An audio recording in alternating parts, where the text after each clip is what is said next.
So money and financial wealth, it's all energy, as is everything in the world and the universe for that matter.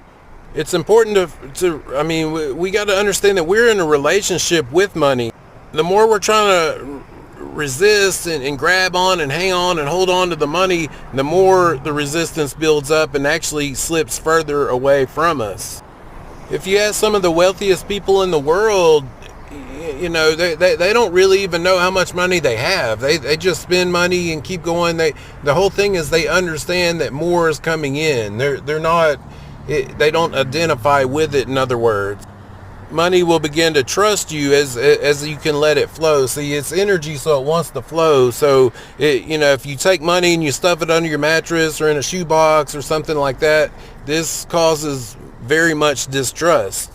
No matter what our financial situation, if you tell yourself, oh, there's plenty of money for gas, groceries, rent, and all this other stuff, it'll begin to trust you more. It'll understand that it can come to you freely.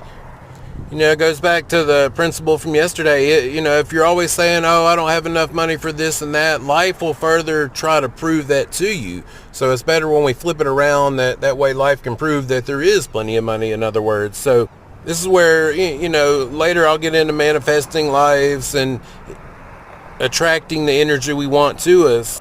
Another main thing to know is that the burden's not ours to carry. It's in scripture, it says, I've given you everything before you even ask. And that's why, like, the burden we carry isn't ours. We got to release the energy to God or universe or the scientific, whatever you believe, and just let it flow in.